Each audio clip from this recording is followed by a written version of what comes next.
what I want to do is I want to start off today with a video from Simon Seisnick. I love this guy. He always has something very important to say. In this video, he's asked, what type of feedback do you respond best to? Right? You know, me, I like conversational feedback, right? So talk to me for a little bit. Give me a couple of details. But we're going to listen to Simon. We're going to find out what type of feedback he responds best to. What type of feedback do you Mm. respond to best? I like honest feedback. I like to know what I can improve on. One of the frustrations of living in the public eye a little bit is people want to tell me good things, but I also want to know bad things. You know, like, I want to know what could be better, and I really value that. And thank goodness I have a team that's really honest with me. They let me know, and I have a family that's really, my sister's fantastic at just letting me know how it is, you know? And I think that's good. You know, good news is nice, and it's good to hear. It's nice to know that you're doing well, and compliments are great, you know? But I like to know what I can do better. And when people go, no, it's great. It's just not true. It's just not true. Whether it's something minor or something major, I like to hear it. So, yeah, I'll take the bad news all the time. Can you give me an example of something in the last year where you've been given that constructive feedback and it's been helpful for you? Yeah, I mean, I can get very intense in a debate sometimes, and sometimes I'm a very good devil's advocate, but they don't know that I'm playing devil's advocate. So sometimes I have to remind myself to say it out loud. I'm sort of a little bit like a pit bull. I can sort of just pick the point and hammer away at it, and it can be very off-putting for some people. And a friend of mine took me aside recently, like, you know, when you had the debate at the dinner party, maybe, you know, and I feel bad. I'm, you know, so I'm glad she told me. You know, I can sometimes be a little attack dogged. All right. So thinking about that, so figuring out what could be better, getting honest, raw feedback, having valuable feedback from trusted sources. So my peers, my leadership, you know, my friends, my family, and then also asking for clarity. We do this very vague feedback. You're doing good, right? You're doing great. Well, what does that mean? You know, give me a little clarity. Give me some details. And what areas am I doing well? You know, especially if you're doing okay. It sounds like there might be some opportunities there. So, you know, give me some honest feedback. All right. So as you remember yesterday I had you write down a couple of sentences about the last time that you received feedback. So I want us to go back to that activity because we're going to use that today. So if you didn't get a chance to do that, I want you to write a couple of sentences about a situation where you received feedback. What was the feedback about? Just give it to me the same way that it was given to you. I'm giving you a second to kind of write that down. In the meanwhile, Drejin, you give us a little thinking music, and we're going to put about 3 minutes on the timer. And we'll come back once you're done writing your feedback.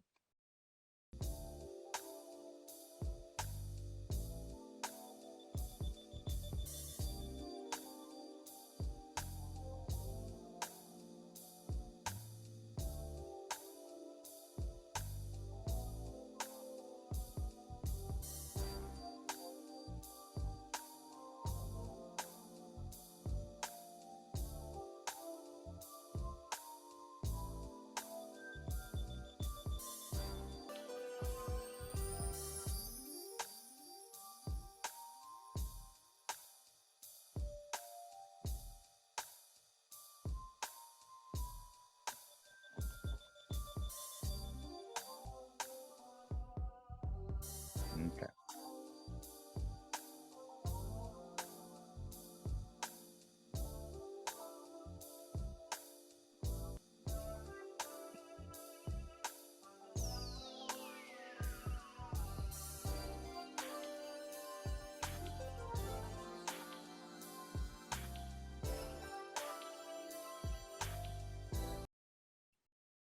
All right, perfect. All right. So how do I show up for a feedback session? Right? How do I receive that? All right, let's take a look at it. Let's talk about the 6 P's for processing feedback. You want to have poise. You want to take time to process it. You want to consider the position. You want to percolate. Then you're going to proceed, and then you're going to look at the perspectives. Poise, process, position, percolate, proceed, and perspective. The very first one is poise. Poise is about holding feedback with neutrality and grace in the moment you receive it, right? That woo-saw moment, because we're going to have a moment of truth, and your bodies might have, some reactions to some of the feedback you're going to receive. So if you ever receive critical feedback, this can be easier said than done. Many of us tie our personal identity to work, and receiving feedback can feel like a personal attack. I remember this one time, matter of fact, it was the very first training class I ever did, about 10 years ago, first training class I ever did. And there was this point where I was explaining how to explain a bill to a customer. And this was very confusing. Like something in your head, but it's hard to explain. So I'm in front of the class trying to explain it. I know what I'm talking about, but I just don't know how to explain it. And I failed. One of the learners in my class raised their hand and asked, well, who's the expert in the room when it comes to billing, right? And my boss was in the room. She took me out of the room. One of my senior trainers took over, and she wanted to give me some feedback. She said, so what happened in there? I said, I don't think I really took the time to figure out how I was going to teach that information. She said, no, you didn't. I started to get, a little sad and all that stuff. And I asked her, I said, do you regret hiring me? And she was like, no, you need to understand, that you need to be prepared before, you come in front of an audience. So I thought it was a personal attack, but it wasn't. It was about me being poised to receive the feedback in the minute. But you got to remember that feedback is a gift. So there was a lesson to be learned in that moment right there.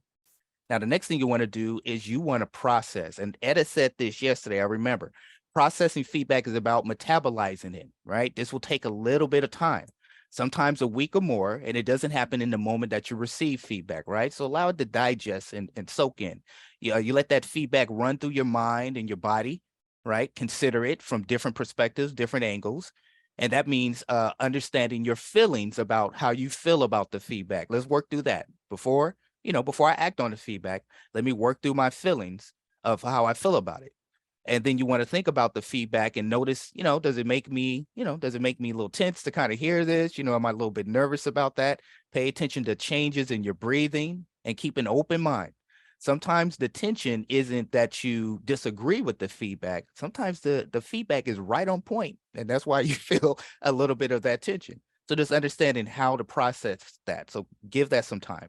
I want you to discuss a time when you received feedback that you didn't grasp until later, and how did that feedback help you? I had this one time. I had this job in a call center. It was one of my very first professional jobs, and I really liked it. And I was telling my supervisor that one day, hey, I want to be a supervisor. I want to have my own team of reps and and help them do good. He gave me advice. He said, well, what you want to do is you want to emulate the leadership that you see. So this is me at 20 years old. I immediately go out and buy some new slacks and buy some shirts and stuff, because I noticed the supervisors, they kind of dressed a certain way. They were a little bit older, so they just had a more professional look. I thought he was talking about mimicking them. And it wasn't until years later that I realized, I said, oh no, I got to be a coach. I got to lead from the front and not from the rear. I got to be able to mentor people. Those are the things he was talking about emulating. All right, good. Okay, great. All right, so everybody made it back safe and sound. So you had an opportunity to discuss a time you received feedback that you didn't grasp until later. And how did that feedback help you now? So hopefully you was able to share you're sharing feedback with each other. Hey, this was something that I was told that didn't make sense at the time, but now it really, really helps me. So I just want to know, hey, does anybody want to come off of mute and share what was that feedback? What was going on in your session? Let's talk about it a little bit. Looking for a volunteer. Go ahead and use your reaction, raise your hand. Zephaniah? Hi, yes, Hey. Stephanie. I shared with my group that definitely growing up, the advice from my grandma, my parents, my mom, my dad, and my grandpa definitely made a very big impact, because I always heard the same things growing up, but I didn't decide to take that advice until I became an adult. So, and then I decided to take all the advice. So That's something I shared, and then my group went along and they agreed as well. They definitely got a lot of lessons taught from their parents growing up, and then they definitely used them later on in life, or maybe they didn't agree with it at the time, but they just went with it at the moment, upset about it, but then they eventually understood why it was best for them. Yeah, there we go. Yeah. Like I said, you got to give it time, right? Give it time to process. Good morning. Good morning, So, Martha. good morning. So I share about my last evaluation that I had. I think it's a yearly evaluation that I did well in some areas, but I did below average, like on my notes. Mm-hmm. On my notes, turning in my notes on time, and because I write everything on a notebook or or on Word instead of typing it inside, in the at the moment in the app. And so I understood the feedback very well, Mm-hmm. and I felt bad about myself, but then I started doing it, and then I felt good about being able to not spend half an hour or more trying to remember per note, as opposed to typing it in the moment and then taking like 3 minutes to correct grammar and stuff. So at the moment I feel bad because I went below average, but then I'm feeling better now that I'm able to do it, more on time. There we go. Absolutely. Yes. And then somebody Excellent. else shared that they had a similar situation. So I felt good about the other person sharing that There we go. other people are struggling too. There we go. Thank you so much. That was a perfect example, Martha. Yeah. So just taking that feedback is not about the person, right? It's for the person, and just having time to let it sit with you and like, okay, yeah, these are some areas I can really work on. And there's steps that you can do it. This is something that can easily be corrected. All right. Excellent job. Excellent job. Now, with that feedback that you received, we were talking about it. I want you to think about what were some of the negative views that you took away from that feedback, right? A lot of it was probably like built around your personality, like, oh, you thought it was about you. So I want you to consider that too. Think about, hey, what were some negative ways you kind of took the perspective of that feedback? Now, going back to our P's, when it comes to receiving feedback, you got to consider the position, the feedback provider's motives, position, and intent. We often think of feedback as like a mirror to our behavior, but primarily it's reflecting the needs, the values, and the impressions of the person's giving it. This is what I need out of you, right? So it's not really about you reflecting back, but this is how I need you to kind of show up. So ask yourself, do you believe that that person genuinely wants to help you? Are their goals and professional goals aligned to what your goals are? Right? If so, then perhaps that feedback is something that you should really consider. So understanding where the feedback provider is coming from will help you develop a growth mindset. All right. And then, of course, you got to percolate. I like this word percolate because it just reminds me of hot coffee for some reason, right? So this is the reflective process. So now you run the feedback and you receive, you can run the feedback through like a simple decision tree. And I'm going to show you how to do that, right? So this is a decision tree that you can consider. First of all, does the feedback provider have similar goals? Who is the feedback coming from? Right? Is it from a peer? Is it from my program leader? Is it from an executive? Could it be someone from a different program that kind of partners with mine? So do they have similar goals to mine? You can answer that question, yes or no. If yes, you ask yourself this. You ask yourself, does the feedback align with my personal values and professional goals? If you can answer yes, then you move on to proceed. You go on to the next step. You should go ahead and process that feedback. And even if the person has separate goals and different goals, if the feedback they're giving you still aligns to your personal values and professional goals, guess what? You still proceed on. So it doesn't matter where we receive feedback. If it's good feedback, man, I'll definitely want to use it. These are ways that I can improve. You're giving me some valuable information. And that's why once we get to the end, now we've had our time to kind of look at the feedback that we received. We looked at it from a negative perspective. I want you to look at it from a positive perspective. What were some things that I kind of learned from that? How did that make me a better person, right? Better prepared, right? And we move on to proceed. So with proceed, I want you to think of this as practice. Just because you get feedback doesn't mean like, okay, let's say I got feedback that I need to be a little bit more assertive in meetings. I might need to ask a couple of more questions. That doesn't mean in the very next meeting at 3 o'clock, I show up and I got 20 questions that I want to ask. I want to take my time to kind of roll that out.